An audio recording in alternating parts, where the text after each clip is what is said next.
शुक्रिया दीपिका। ਤਾਂ real heroes ਜੀ ਪੰਜਾਬ ਹਨਾ ਹਿਮਾਚਲ ਉਹਨਾਂ ਨਾਲ ਗੱਲਬਾਤ ਕਰੇਗਾ। ਪੰਜਾਬ ਦੀ ਧਰਤੀ ਤੇ ਇਹ ਉਹ ਚਿਹਰੇ ਨੇ, ਉਹਨਾਂ ਦੀਆਂ ਜ਼ਿੰਦਗੀ ਦੀਆਂ ਇਬਾਰਤਾਂ ਦਾ ਜ਼ਿਕਰ ਕਰਨਾ ਬੜਾ ਸੁਭਾਵਿਕ ਰਹੇਗਾ ਕਿ ਹੁਣ ਤੱਕ ਕਿਸ ਤਰੀਕੇ ਨਾਲ ਜ਼ਿੰਦਗੀ 'ਚ ਸਟਰਗਲ ਕੀਤਾ ਗਿਆ। ਗਰਾਊਂਡ ਜ਼ੀਰੋ ਨਾਲ ਜੁੜੇ ਤਜਰਬੇ ਵੀ ਅਸੀਂ दीपिका ਸਾਂਝੇ ਕਰਨ ਜਾ ਰਹੇ ਹਾਂ। ਤਾਂ ਮੈਂ ਸਵਾਗਤ ਕਰਦਾ ਸਭ ਤੋਂ ਪਹਿਲਾਂ ਡਾਕਟਰ ਮਧੂ ਬਾਂਸਲ ਜੀ ਜੋ ਪ੍ਰੋ ਚਾਂਸਲਰ ਨੇ, ਉਹਨਾਂ ਦਾ मैं स्वागत करदा। तो नाल ही व्योम बांसल जी आए ने। व्योम बांसल साहब स्वागत है तुहाडा व्योम प्रोडक्शन तो। ते नाल नगीना बैंस जी डायरैक्टर ने, उन्होंने भी मैं स्वागत करदा हाँ। तो मैं सब तो पहला तुहाडे कोल आऊँगा बांसल साहब कि जिस तरीके दे नाल असी देखिया कि बच्चियां दे टैलेंट नूं निखारना, बच्चियां नूं वेखना, उस तो बाद बहुत वड्डी चीज़ बन जाती है कि किवें उन्हां बच्चियां नूं देखदे हो कि बच्चे ग्राउंड जीरो तो बहुत वड्डियां पोजीशनां तक जा सकते हैं। सब तो पहला कृष्ण जी जी ग्रुप का, जी मीडिया ग्रुप का बहुत बहुत धन्यवाद, तुसीं सानूं इनवाइट किया इत्थे। सो साडा जो मेन ऑब्जेक्टिव है, कोर ऑब्जेक्टिव जिस ते असीं काम कर रहे हैं, that is the performing arts. Performing arts should be a prominent part of our education system. इस ऑब्जेक्टिव से असीं काम कर रहे हैं पिछले लगभग 12 सालों तो, और इसकी बहुत बड़ी कमी देखने को मिल रही है साडे एजुकेशन सिस्टम दे विच कि परफॉर्मिंग आर्ट्स अपनी जगह प्रॉपर तरीके नाल नहीं बना पाया एजुकेशन सिस्टम दे विच। ज़्यादातर जोर जिहड़ा दिता जाता है अकैडमिक्स के उत्ते दिता जाता है, और पिछले कुछ समय दे विच असीं देख रहे हैं कि इंफ्रास्ट्रक्चर और अवेयरनेस की बदौलत स्पोर्ट्स नूं भी साडे सिस्टम दे विच जगह मिली है। बट परफॉर्मिंग आर्ट्स हले भी साडे सिस्टम दे विच बहुत पिछे है, जिन्हों की जस्ट एक हॉबी के तौर पर देखा जाता है या सोर्स ऑफ एंटरटेनमेंट ही रखा जाता है, कैरियर के रूप में बहुत घट देखा जाता है। सो अगर आप गल करिए जिन्हें भी अज के टाइम के साडे रिनोन आर्टिस्ट ने, और उन्हों की अगर आप लाइफ हिस्टरी देखिए तो बहुत ज़्यादा उन्होंने स्ट्रगल किया अपनी लाइफ के विच, due to lack of platforms, due to lack of awareness, due to lack of sports.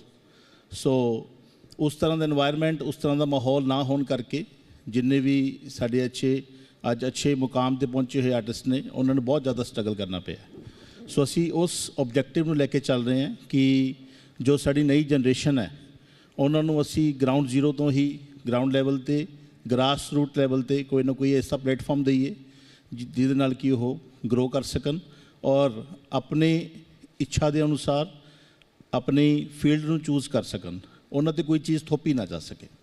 जी बिल्कुल। मेरा अगला सवाल नगीना जी से रहेगा, क्योंकि आज के समय में नगीना जी हम देख रहे हैं कि करियर के लिए युवाओं के बीच में बहुत सारे ऑप्शंस हैं। जितने ये एक सफलता के तौर पर, जैसे एक बहुत अच्छे ऑप्शंस के तौर पर देखा जाए, तो कहीं ना कहीं इसका एक साइड इफ़ेक्ट भी हमें देखने को मिलता है कि बहुत जल्दी हम लोग ये डिसाइड नहीं कर पाते हैं, युवा ख़ास तौर पर, कि क्या ऑप्शन चुनना चाहिए। इसमें टेस्लर ग्रुप, जिस तरह से मैंने पढ़ा भी आपके बारे में कि आप युवाओं का भविष्य संवारने का काम करती हैं, कितना आप महत्वपूर्ण मानती हैं करियर काउंसलिंग को, और इस करियर काउंसलिंग की दिशा में टेस्लर ग्रुप किस तरह से युवाओं के लिए रीढ़ की हड्डी साबित हो रहा है? करियर काउंसलिंग का रोल सिर्फ करियर बनाना ही तक लिमिटेड नहीं रहता। आज की डेट में अगर हम करियर काउंसलिंग की बात करें तो इंटरवेंशन ग्रेड 9 से शुरू होती है, और वो इसलिए शुरू होती है क्योंकि सबसे ज़रूरी चीज़ है हर बच्चे को एक्सपोज कराना इस बात का कि आप जो पर्टिकुलर सब्जेक्ट चूज़ करना चाहते हो उसकी करियर आउटकम क्या होएगी।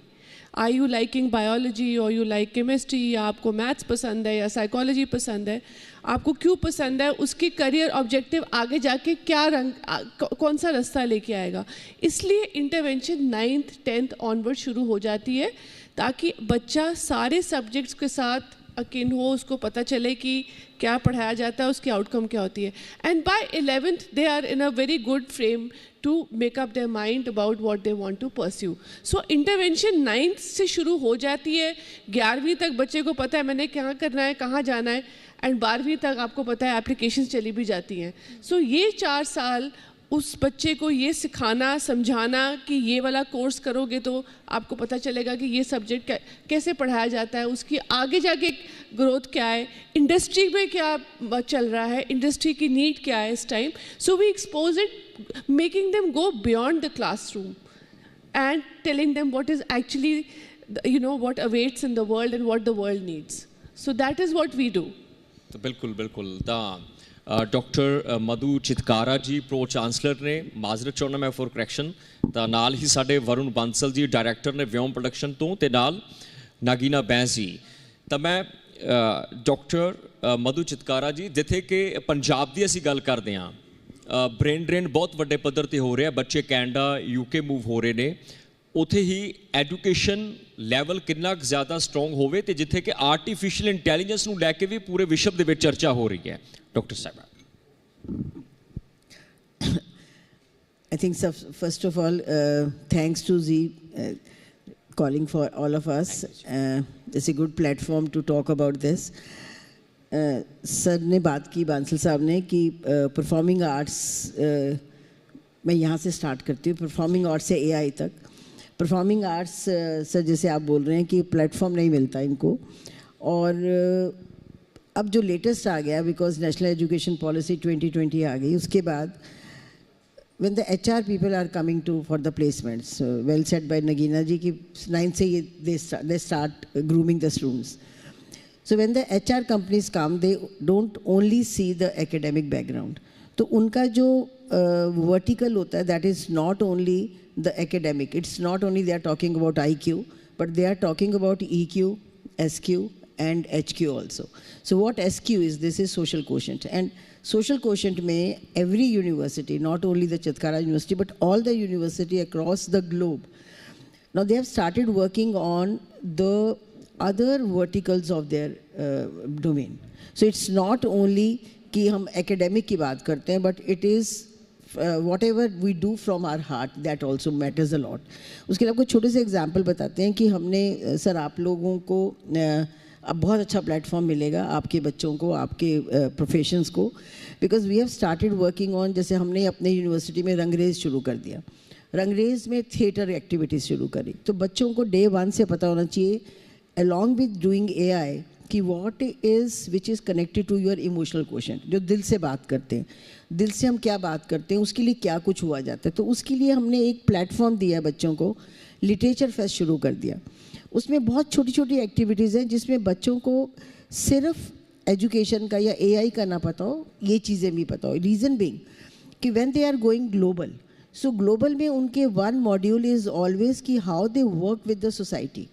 तो उसके लिए when we adopt the village, every university adopt some villages around, और उसमें जो काम होता है उनके साथ क्या काम किया जाता है वो भी बच्चों को साथ साथ. तो इसके लिए ये सिर्फ अब ये नहीं रहा कि हमने उनको सिर्फ AI की बात करनी है, बट बहुत अच्छा क्वेश्चन आपने क्या पूछा कि ब्रेन ड्रेन हो रहा है या बाहर जा रहे हैं बच्चे, कनाडा जा रहे हैं. अब नहीं जा रहे, because now they have seen कि जो education system, India education system है, it is the best. And I am very proud of saying that कि जो हमारा बच्चा, आज मैं ये कहती हूँ कि अगर US के सिलिकॉन वैली से हमारे सारे इंडियंस यहाँ पे वापस आ जाएं, तो silicon valley will not be silicon valley, because हमारा ही बच्चा वहाँ जाके जो डेवलप करा. अभी मैं पिछले हफ्ते ही I was in Virginia Tech, वहाँ पे जो हमारा इंडियन स्टूडेंट्स है, वो जो बच्चा AI यूज़ करता है, I think we are the best, and we should all pamper ourselves that what our students is able to do that nobody else in the world is able to do. तो हमारा maths बहुत strong है हमारे बच्चों का, और AI is a need of the hour. Because अभी आप, जब मैं आपसे इनफॉर्मल बात करती थी, आपने बोला शायद जॉब्स की भी प्रॉब्लम आएगी. सो आई हियर कमिट हियर कि AI आने से, what is AI? AI is artificial intelligence, which is artificial in nature, can't take the front stage. So it is all cooked by the people like us, people like all of us sitting here. हम जो दिमाग उसमें डालते हैं वो AI काम करता. अब आप नोट करना कि अगर आप रात को कोई ऐसा चीज़ देख रहे हैं जिसमें मान लो आप Pinterest ही देख रहे हैं किसी चीज़ के लिए, आप अपनी न्यूज़ को ही देख रहे हैं, एग्जैक्टली उस टाइम पे AI की एक एक ऐसी टेबुलेशन होती है कि वो आपको वही चीज़ दिखाना शुरू करती है. So what is that? It is all done by us. तो ऐसा कुछ नहीं है कि AI के आने से, but it is need of the hour to understand what AI is and how to use it properly in day to day life. इसका बहुत बेनिफिट है और आई थिंक आप लोग भी देख रहे होंगे इसमें न्यूज़ में भी और इसमें भी कि कहाँ पे AI से आपको बेनिफिट हो रहा है. बिल्कुल बदलाव देखने को मिल रहा है. आधुनिकता की आप बात कर रही हैं, AI, इन्हीं सब चीज़ों को आगे बढ़ाते हुए वरुण जी मेरा आपसे अगला सवाल रहेगा. परफॉर्मेंस आर्ट की आपने बात कही है, लेकिन हमने देखा कि अब गवर्नमेंट की ओर से न्यू एजुकेशन पॉलिसी भी लाई गई है. अगर हम परफॉर्मिंग आर्ट, AI और न्यू एजुकेशन पॉलिसी को एक साथ जोड़कर देखें तो आने वाले 10 सालों का विजन आप कैसे देखते हैं कि इन सब की मदद से कितना बदलाव इस क्षेत्र में देखने को मिल सकता है? बिल्कुल, जो हमारी न्यू एजुकेशन पॉलिसी है उसके मुताबिक ओपन जो है बच्चे के पास, कैंडिडेट के पास, जो हमारे स्टूडेंट्स हैं उनके पास उनके इंटरेस्ट के अकॉर्डिंग उनको आगे बढ़ने का मौका मिलेगा. सो ये मेरे को लगता है, मेरा अपना मानना है कि हम इसमें बहुत पीछे हैं अभी. ये बहुत पहले हो जाना चाहिए था, जो एजुकेशन सिस्टम, हमारी जो एजुकेशन पॉलिसी अभी एप्लीकेबल हो रही है. सो परफॉर्मिंग आर्ट्स की अगर हम फील्ड को आगे लेके चल रहे हैं, सो अकॉर्डिंग टू द, अभी आपने जिक्र किया है तो मेरे को एक फ़िल्म याद आई है, 3 इडियट्स फिल्म सबने देखी होगी. सो वो इसी कंसेप्ट के ऊपर थी कि according to the interest of the student उनको आगे बढ़ने का मौका दिया जाए. सो आने वाला जो हमारा समय है, अगर सभी चीज़ें अच्छे से गवर्नमेंट की तरफ से एप्लीकेबल होती हैं और हमारा जो एजुकेशन सिस्टम है और इंफ्रास्ट्रक्चर है वो अच्छे से डेवलप होता है, सो आने वाला समय जो है हमारे बच्चों के लिए, हमारी नई जनरेशन के लिए वो काफ़ी ब्राइट है. बिल्कुल. नगीना जी, हम प्लीज़ कैरी ऑन. बंसल साहब की बात को मैं इसलिए सबको बताने के लिए इस प्लेटफॉर्म बहुत इम्पोर्टेंट है कि जो नेशनल एजुकेशन पॉलिसी आने से क्या हुआ है कि जो अब नया फोकस शुरू हुआ है, दैट इज़ इंटरडिसिप्लिनरी एजुकेशन. ये ज़रूरी नहीं कि जो कंप्यूटर साइंस बच्चा कर रहा है वो सिर्फ कंप्यूटर साइंस कर रहा है. अब उसमें उन्होंने क्या किया है कि एक नया कॉन्सेप्ट शुरू किया, विच इज़ ABC. हम अपने टाइम पे जब ड्राइविंग सीखते थे हम कहते थे एक्सेलरेटर, ब्रेक एंड क्लच. अब उन्होंने ABC शुरू किया है, this is academic bank of credit. इसमें जैसे हमारे पास बैंक में अकाउंट होता है, ऐसे ही हमारा अब एजुकेशन में अकाउंट बन गया, विच इज़ कि वॉट एवर वी डू. मान लो परफॉर्मिंग आर्ट्स में मैंने एक एज अ स्टूडेंट, मुझे शौक था, मैंने एक कोई क्रेडिट कोर्स कर लिया कहीं से भी. It can be not only from the university where you are studying. ये यूनिवर्सिटी में एक में पढ़ के वो किसी और जगह पे एक कोर्स बहुत अच्छा चल रहा है, वो वहाँ से एक कोर्स करता है. उस कोर्स को हम क्या करते हैं, एकेडमिक बैंक ऑफ क्रेडिट के उस अकाउंट में डाल देते हैं. ठीक है, इसको हम माइनर में मान लेते हैं, मेजर उसका कंप्यूटर साइंस चल रहा है. अब at the end of the road after 4 years ये कुछ नहीं पता कि वो बच्चा कंप्यूटर साइंस करके कंप्यूटर साइंस में ही जाएगा. क्योंकि कई बार क्या होता है कि जब फर्स्ट ईयर में बच्चा एडमिशन लेता है उसको खुद नहीं पता, क्योंकि उसके ऊपर एक इंडियन बच्चे के ऊपर एक फोर्स पेरेंट्स का बहुत होता है, सोसाइटी का बहुत होता है, एक प्रेशर है कि मुझे इंजीनियर बनना है, मुझे लॉयर बनना है, मुझे डॉक्टर बनना है. बट उसको 3 साल में पता चलना शुरू होता है कि नहीं, it was not my cup of T. तो उसको वो कोर्स तो करना ही है, लेकिन अब वो शिफ्ट होना चाहता है. सो क्या करते हैं वो बच्चे कि उस, और ये एग्जाम्पल है कि दे बच्चे shifted to the other programmes after doing computer science. तो एक कंप्यूटर साइंस का बच्चा कर रहा है, उसने पेटेंट और स्टार्टअप स्टार्ट कर लिया हॉस्पिटैलिटी में. So it is the best of the both the words he will be doing. So ये जो नई चीज़ शुरू हुई है उसमें परफॉर्मिंग आर्ट्स में बच्चा बहुत जा रहा है, कंप्यूटर साइंस करता है लेकिन वो साथ में कुछ ऐसा परफॉर्मिंग आर्ट्स कर रहा है जिसमें उसमें एक्सेल कर गया. तो बेस्ट ऑफ द वर्ड्स. तो आई थिंक ये बेनिफिट है. Got it. ਨਗੀਨਾ ਜੀ, ਜਿੱਦਾਂ ਅੰਤਰਰਾਸ਼ਟਰੀ ਪੱਧਰ ਤੇ ਨੀਤੀਆਂ ਦੇ ਵਿੱਚ ਬਦਲਾਅ ਹੋਇਆ ਹੈ, ਵਿਦਿਆਰਥੀਆਂ ਤੇ ਇਸ ਚੀਜ਼ ਦਾ ਕਿੰਨਾ ਕੁ ਇੰਪੈਕਟ ਦੇਖਦੇ ਹੋ? ਇੱਕੋ ਹੀ ਚੀਜ਼ ਬਦਲੀ ਹੈ ਕਿ ਹੁਣ ਐਡਮਿਸ਼ਨ ਬਾਹਰ ਲੈਣਾ ਪਹਿਲਾਂ ਟਫ ਹੁੰਦਾ ਸੀ, ਹੁਣ ਟਫੈਸਟ ਹੋ ਗਿਆ. So the best of the students get an opportunity to go abroad. ਮੇਰੇ ਲਈ, ਮੇਰੇ ਮੁਤਾਬਿਕ ਜੋ ਹੋਇਆ ਬਹੁਤ ਚੰਗਾ ਹੋਇਆ ਹੈ, ਕਿਉਂਕਿ ਬਹੁਤ ਲੋਕਾਂ ਨੂੰ ਮਿਸਗਾਈਡੈਂਸ ਹੁੰਦੀ ਸੀ ਇਸ ਚੀਜ਼ ਨੂੰ ਲੈ ਕੇ ਵੀ ਤੁਸੀਂ ਕਿਸੇ ਏਜੰਟ ਕੋਲ ਜਾਓ ਅਤੇ ਤੁਸੀਂ ਉਹਦਾ ਆਫਿਸ ਛੱਡਣ ਤੋਂ ਪਹਿਲਾਂ ਹੀ ਤੁਹਾਡੇ ਹੱਥ ਵਿੱਚ ਐਡਮਿਸ਼ਨ ਲੈਟਰ ਹੁੰਦੀ ਹੈ. ਜਦ ਤੁਸੀਂ ਕੈਨੇਡਾ ਪਹੁੰਚਦੇ ਤੁਹਾਨੂੰ ਪਤਾ ਚੱਲਦਾ ਹੈ ਕਿ ਇਹਦੇ ਗੈਰੇਜ ਵਿੱਚ ਯੂਨੀਵਰਸਿਟੀ ਖੁੱਲ੍ਹੀ ਹੋਈ ਹੈ. ਸੋ ਉਹ ਕੰਮ ਬੰਦ ਹੋਇਆ. Nothing else has changed. there is place for the brightest student to get into the best university. It has only become tougher the best get an opportunity to go. So Punjab वास्ते तो बहुत चंगा होया दैट यूथ एवं नहीं मतलब भेड़ चाल सारे भी कैनेडा चले जाओ, न्यूजीलैंड चले जाओ, ऑस्ट्रेलिया चले जाओ, quality of education was not up to the mark और इन्ने पैसे खर्च के वही पैसे तुसी खर्च के इंडिया विच सब तो बेस्ट एजुकेशन लै सकते हो, अपना करियर बना सकते हो. Today the Indian economy is one of the brightest economies in the world. So फ़र्क पिया है but in a very positive way. और मेरा तो यह कम है. सो अगर मैं ये गल कह सकती हाँ तो तुसी मतलब तुहानू मनना ही पेगा कि it is actually a very very positive change कि इन्होंने स्ट्रिंजेंट कीतियां ने laws for students to just go to any university anywhere in the world. Varun ji, performing art के लिए आप लोग एक मंच भी प्रदान करते हैं, उसमें किस तरह से युवाओं का चयन होता है, क्या आधार होता है? The main objective, the main process is to find, train and to promote. 3 हमारे मेन स्टेप हैं. सो सबसे पहला स्टेप होता है फाइंड, सर्च करना. उसके लिए हमारी टीम ग्राउंड ज़ीरो पे काम करती है. ग्राउंड ज़ीरो पे हमारा जितने भी एजुकेशनल इंस्टीट्यूशंस हैं, स्कूल्स हैं, मेनली हम स्कूल्स के ऊपर ज़्यादा फोकस करते हैं.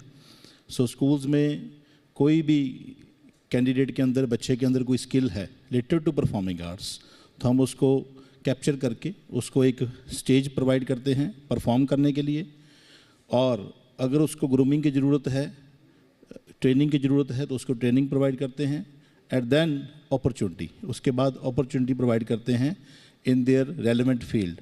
अगर वो म्यूज़िक में जाना चाहता है तो म्यूज़िक में, अगर वो थिएटर एक्टिंग में जाना चाहता है तो थिएटर एक्टिंग में, किसी भी रेलेवेंट फील्ड में कैंडिडेट जो बच्चा है वो जाना चाहता है तो उसको हम अपॉर्चुनिटी प्रोवाइड करने का काम करते हैं. सो ये 3 जो हैं हमारे स्टेप्स हैं और ये कोर ऑब्जेक्टिव है हमारे पूरे सिस्टम का. बिल्कुल बांसल जी. डॉक्टर मधु चितकारा जी, एक बच्चे नू इस तरीके नाल फील करता है बच्चा जदों बच्चा यूनिवर्सिटी आ जाता है, स्टडी कंप्लीट हुई, उस तो बाद सब तो वड्डा टास्क उहदी जिंदगी दे विच हुंदा है, परिवार दा प्रैशर हुंदा है कि उन्हें नौकरी किस तरीके दे नाल मिले. तो उस टास्क दे विच जिहड़े बच्चे चितकारा च पढ़ रहे ने, आके यूनिवर्सिटी च पढ़ रहे ने, उन्हां लई किन्ना क वड्डा है चैलेंज हुंदा है? किस तरीके दे नाल स्टडी तो बाद उन्हां लई ऑप्शनस जिहड़े वो पए हुंदे आ कि उन्हां नूं ज़्यादा जिंदगी दे विच स्ट्रगल ना करनी पए जां उन्हां नूं बिल्कुल सही गाइडेंस दित्ती जा सके? सब तो जी अच्छी गल करी है. Not only Chitkara university but I think all the universities they have started working on कि फ्रॉम डे 1 जिन्नी एकेडमिक्स हैगी उहदे नाल असी उन्होंने प्रिपेयर करना है इंडस्ट्री वास्ते. सो यह देखा जाता है कि उहदी किस तरह की मेकअप है माइंड का, किस इंडस्ट्री चो जाना चाहता बच्चा. मान लो उहदा AI स्ट्रोंग है तो उन्होंने असी उस इंडस्ट्री वास्ते तैयार करांगे जिथे AI बहुत अच्छा है. राइट, बच्चा ने जाना है कि जिथे हुण फॉर एग्जाम्पल डे 1 तो आप पैरलल एक नया ट्रैक शुरू करें which is skill verse. Skill verse जिस तरह नगीना मैम कराते हैं कि उन्होंने तैयारी करानी है यूनिवर्सिटीज़ वास्ते, असी तैयारी कराते हैं फॉर द इंडस्ट्री. एंड उहदे वास्ते की है कि सारे इंडस्ट्रीज़ ने सानू एक पैरामीटर देता है कि इस पैरामीटर ते आपां बच्चों नू प्लेस करांगे. सो उहदे वास्ते फ्रॉम डे 1 असी एक इनलिंगुआ कोर्स शुरू करिया. उहदी फर्स्ट लैवल की है कि असी जो मर्जी कह दीजिए, अगर बच्चा पंजाब विच पढ़ रहा उहदे उत्ते पंजाब दे बच्चे दे उत्ते मदर टंग का इंपैक्ट होएगा. थोड़ी बहुत उहदे उत्ते लैंग्वेज विच पंजाबी थोड़ा टिंच होंदा है. हरियाणा वाले बच्चे सो हर लैंग्वेज दे उत्ते इंपैक्ट है. But what is the international language जिहड़ी इंडस्ट्री समझदी है इज़ इंग्लिश. असी मनीए या ना मनीए बट उहदे नाल इंग्लिश होनी भी जरूरी है. तो डे 1 तो आप यह देख लेंगे कि उहदा लेवल की है. अगर उहदा इंग्लिश इस लेवल 1 है कि उहदे वास्ते यह कहना भी बहुत मुश्किल है कि माई नेम इज़ मधु चितकारा. सो थोड़ा डिफिकल्ट है क्योंकि उन्होंने इंडस्ट्री के वास्ते तैयार करना है. तो आप उस लैवल पर पहले तो वो चीज़ देखते हैं और उहदे वास्ते ये सारे ट्रेनर्स हैं साडे कोल. It is in house.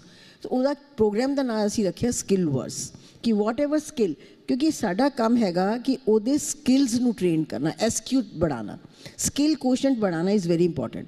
सो यह पहला काम है.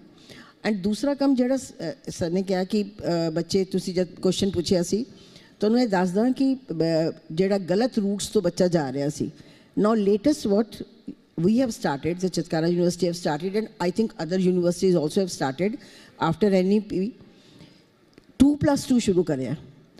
पहले 2 साल बच्चा बहुत immature है. After doing +2, he is very mature, और parents also, they don't want them to send to the global universities. तो 2 साल ਅਸੀਂ ਉਹਨੂੰ ਆਪਣੇ ਕੋਲ ਰੱਖਨੇ ਆ. ਉਹਦੇ ਵਿੱਚ ਵਿਨ ਕੀ ਹੈ ਕਿ ਉਹਦੀ ਫੀਸ ਜਿਹੜਾ ਫੀਸ ਸਟਰਕਚਰ ਹੈ ਉਹ ਇੰਡੀਅਨ ਫੀਸ ਦੇ ਰਿਹਾ 2 ਸਾਲ. ਨੈਕਸਟ 2 ਇਅਰਸ ਉਹ ਗਲੋਬਲ ਦੂਸਰੀ ਯੂਨੀਵਰਸਿਟੀ ਚਲਾ ਗਿਆ, ਜਿਸ ਤਰ੍ਹਾਂ ਸਾਡਾ ਡੀਕਨ ਯੂਨੀਵਰਸਿਟੀ ਦੇ ਨਾਲ ਹੈ, ਸਾਡਾ ASU ਐਰੀਜ਼ੋਨਾ ਸਟੇਟ ਯੂਨੀਵਰਸਿਟੀ. ਸੋ ਇਹਦੇ ਵਾਸਤੇ ਬੱਚਿਆਂ ਨੂੰ ਟ੍ਰੇਨ ਕਰਿਆ ਜਾਂਦਾ ਹੈ. ਤਾਂ ਉਹ ਵੀ ਜਿਹੜਾ ਬ੍ਰੇਨ ਡਰੇਨ ਤੁਸੀਂ ਕਹਿ ਰਹੇ ਹੋ ਗਲਤ ਤਰੀਕੇ ਨਾਲ ਜਾਣਾ, ਉਹ ਵੀ ਸੇਫ ਹੋ. बिल्कुल. आखिर में नगीना जी, क्योंकि आपके बारे में जिस तरह से हमने इससे पहले भी चीज़ों को देखा, you hold a different persona of catering different services. तो एक मैं आपसे लास्ट में समझना चाहूँगी कि ये जो आपका अनुभव है कैसे बच्चों को फ़ायदेमंद और ज़्यादा असरदार साबित होता है. सो मेरी लाइफ का हर एक एक्सपीरियंस मैंने टेस्लर में लेके आई. मैंने अपना करियर शुरू किया था as a corporate soft skills trainer. उसके बाद I have worked with some of the top companies in India, with DLF, EMAR, IHCL, United Nations. So वो जो सारे के सारे एक्सपीरियंसेस हैं, I am a trained psychologist, I am a poetess. Every experience of mine has come and culminated into Tesla, and that is why I am in a position to guide a student and explain to a student what are the outcomes of choosing a particular stream of study and what are the real-time expectations. So every experience of mine has come into use in my company till date. Thank you so much Nagina Bains ji. Doctor Madhu Chitkara ji बहुत शुक्रगुजार. वरुण बांसल साहब बहुत शुक्रिया. ਧੂਰੀ ਤੋਂ ਤੁਸੀਂ ਉਹਨੇ ਬਹੁਤ ਸ਼ੁਕਰਗੁਜ਼ਾਰ. ਤਾਂ ਦੇਖੋ ਸਿੱਖਿਆ ਨੂੰ ਲੈ ਕੇ ਅਸੀਂ ਗੱਲਬਾਤ ਕੀਤੀ ਕਿ ਸਿੱਖਿਆ ਕਿੰਨਾ ਇੰਪੋਰਟੈਂਟ ਰੋਲ ਜ਼ਿੰਦਗੀ ਵਿੱਚ ਅਦਾ ਕਰਦੀ ਹੈ. ਤਾਂ ਇਹਨਾਂ ਇਸ਼ੂਜ਼ ਤੇ ਮੈਨੂੰ ਉਮੀਦ ਹੈ ਕਿ ਤੁਹਾਨੂੰ ਹਰ ਇੱਕ ਪੱਖ ਤੋਂ ਇਹਨਾਂ ਤਜਰਬਿਆਂ ਦੀ ਚਾਤ ਜ਼ਰੂਰ ਮਰਵਾਉਣ ਦੀ ਅਸੀਂ ਕੋਸ਼ਿਸ਼ ਕੀਤੀ.